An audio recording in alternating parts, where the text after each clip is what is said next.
Trying an interesting little wet fly today. This is called the Whickham's Fancy. There's a couple things about it as to why I chose it. One, it has a palmered hackle along the body here. Not a whole lot of wet flies have those, although it's not uncommon. And the wing, even though it is just a simple matched natural duck quill wing, I'm going to use this particular fly to show a little bit different technique that you can use pretty much on any standard wet fly that has matched wings. But the Whickham's Fancy is a fun fly. It's very simple. It's a nice one to work on a number of different techniques, and because the hackle on it is palmered here, it's a little bit easier maybe than dealing with your more traditional throat. I have seen this pattern also tied with just like I'm going to demonstrate here, but also with another 2 turns of a hackle in front of the wing for a collar up in the front part of the wing. But it's my understanding that this was how it was originally tied without that collar. But I could be wrong. So that's the Whickham's Fancy. I will go ahead and get started.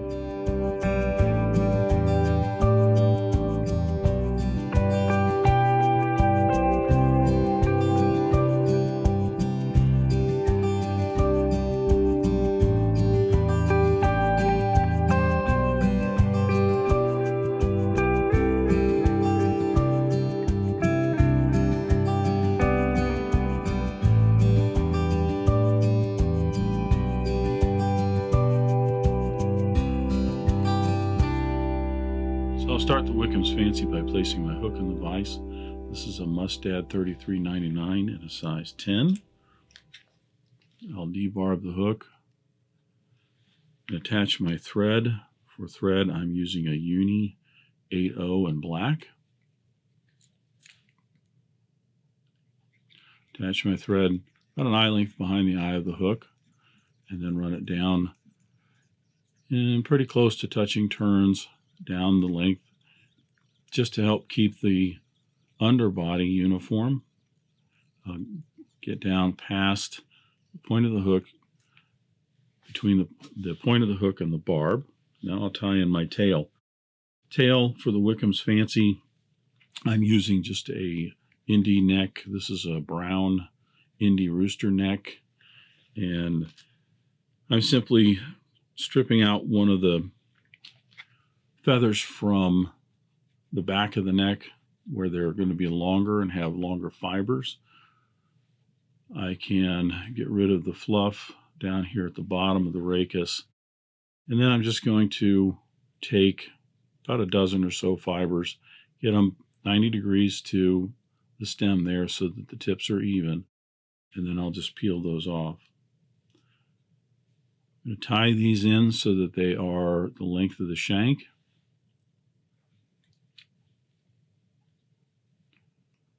I'll wrap those in and secure them with 2 or 3 wraps, working my way down towards the barb. Be careful not to go too over the bend a little bit too much more, because if you do, you'll end up pointing that tail down like this. Trim the excess to the length of the body. Now I will tie in my rib. For a rib, I'm using a Danville. This is a medium fine wire in a gold color.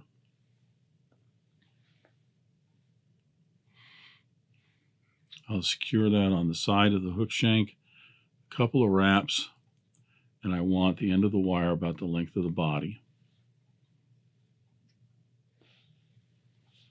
And then I'll put the body on. For the body on this, I'm using a Danville Mylar tinsel. This is a silver and gold tinsel in a size 14. I'm going to attach this with the silver side up.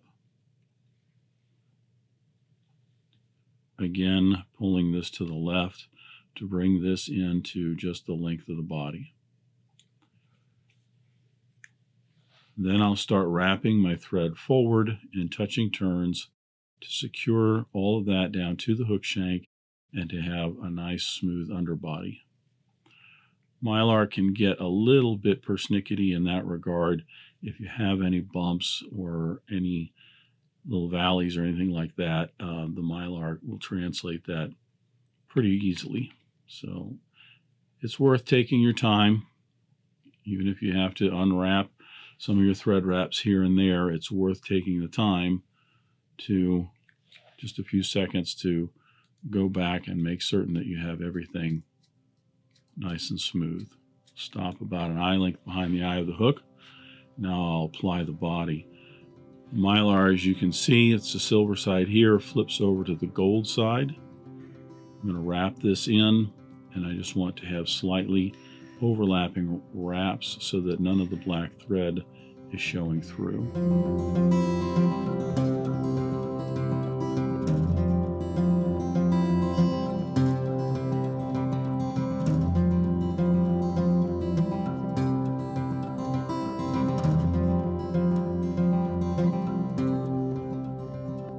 Tie that off when I get down to the thread.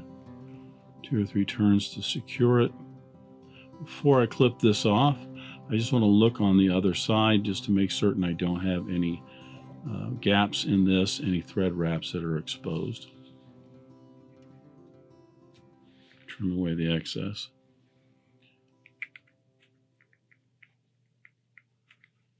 Now the Whickham's Fancy has a little bit of a collar. It has a hackle that is palmered down the length of the body. A lot of wet flies, I should say there's not a whole lot of wet flies that I have seen, at least, that have a palmered hackle on the body, but it's not uncommon. Anyway, I'm using, you could use, if you can find a decent enough feather on this Indy rooster neck, you could use that, but I'm going to go ahead and use just some dry flies. This is pro grade whitings in brown, and I want to select a feather. Most of what is going to be wrapped along the hook shank is going to be right in this narrow section right here. So I just want to make certain that they're about a gap, hook gap long in length, I should say, or a little bit longer. But I don't mind the collar up here being a little bit longer. So I'll trim away the rest of this feather right about here. And then I want to take probably about 1/8 of an inch or so off of the base of that rachis for not only something to tie this in with, but I want to take some off of the upper side here, because as I wrap this in, this will be the side that wraps in. If I have those a lot of barbs right on there, then right away they actually will kind of get caught and pointing backwards, but I want them to be more perpendicular to the hook shank. So I want to attach the end of that stem down just inside the headspace here. Make certain you get that lash down real tight, because you don't want this pulling out while you're wrapping it in. I'll start applying that. I'm going to put 2 wraps right back at the back side of what will end up being the head and where the wing's at. And then I'll start palmering that down the length of the hook shank. Usually it's about 4, maybe 5 wraps. When I get down to the end here, I'll hold on to the tip of that and I'll bring my wire up and over, and then start bringing my wire around. And what the wire is doing here is it's lashing down over the wraps of that hackle, and it's securing them. So if that rachis breaks while you're fishing this fly, it doesn't all just fall apart. It's not there really for flash, because you've got the Mylar underbody, I should say body, for the flash. Once you've secured the wire in, you can simply fatigue that back and forth and break that away. I usually like to wait. Some people, as soon as they get that wire around, will break this off. I don't like to. I've had, like, on rare occasions, I've had, when I break that off, the stem come out from under the wire and the back is kind of messed up. But you can just pop that off. And now we are ready for our wing. I'll clean up this area a little bit just to make certain that I have a nice smooth area for tying in our wing. Wing on this is just made out of mallard primary feathers, and these are just your standard slate gray natural mallard primaries. So I will cut a couple of slips out here. I'm going to tie these in just a little bit different than I normally do. And that's mostly just to show that there's a couple of different ways you can always tie things in and do things. And sometimes one way that one person does it works a little bit easier for you as opposed to how somebody else does it. Now, what I'm going to do is I'm going to match the tips up right here, but I'm actually holding these more horizontal instead of having them together like this, which is how I usually will tie things in. And there's a reason for that on this particular fly, given that there's these hackles right here. I kind of want to trap some of those in between the wings so the wings don't just go straight down in the middle of all of that. One thing you'll notice is that this slip here is a little bit wider than this one. A couple of things you could do. You could cut out a couple more barbs and match those and marry those back up to widen that out, but I'm just going to take out a couple of barbs here, and that will get them a little bit closer. So I'm going to hold these straight up over the fly with the tips about halfway down the tail. Now I'm going to use my thumb and index finger to fold and roll those in. I'll grab them with my right hand just to double check they're the right length. And now I'll do my usual pinch and loop to secure those down to the hook shank. This does a couple of things for me. As I mentioned, it will fold them around so that these hackle fibers are kind of up in the middle, and it puts the wings on the outside of them as opposed to right down the middle. The other thing is I want the wings to not come up at an abrupt angle, but I want them to be kind of low in the back a little bit more, like this. So by doing that, it keeps the entire wing lower down to the hook shank. Once those are secured, I can cut away the excess, and then come up to the eye of the hook, and I'll wrap all those butt ends down, cleaning up the head area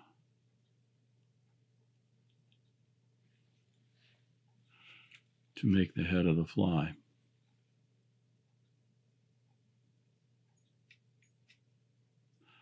About a 6-turn whip finish, smooth that off. I can cut away my thread.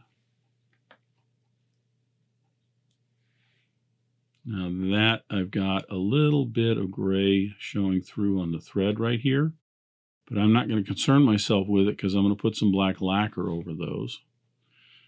Now those wings are a little bit narrow. I probably could have made those a little bit wider than that, but I think it'll be fine. A little bit of head cement on both sides. Just a half a drop. You don't need much. Again, we're going to put some black lacquer on those thread wraps. That will definitely secure the head, and it makes it look a little bit more polished, a little bit better. So that's the Whickham's Fancy. Fun wet fly. It's a different technique in terms of putting the wings in, and you can certainly use that technique with any of the matched wings that you're putting in on wet flies and things like that. Even some of your spay and D flies you can do that way if you want to. If it's just another way, if it works out a little bit better for you. But I like this pattern. It's got a lot of nice colors to it. It's kind of a handsome pattern. I like the Mylar underbody, and then how the rib and the hackle are palmered in. A lot of activity in this fly in the water. So that's the Whickham's Fancy. Hope you enjoyed that. Thanks for joining me at the Vise today. I hope you learned at least a new pattern, if not a new technique, maybe a tip or trick here and there. If you have any questions about this fly or any of the techniques used in constructing this pattern, please leave them in the comments section down below. If you go to the trouble to ask a question, I'll go to the trouble to answer it. If you'd like to help dressed irons, please share this video with your friends and anybody you think that might enjoy this pattern. Until next time, remember, it's fly tying. If you're not having fun, then you're doing it wrong.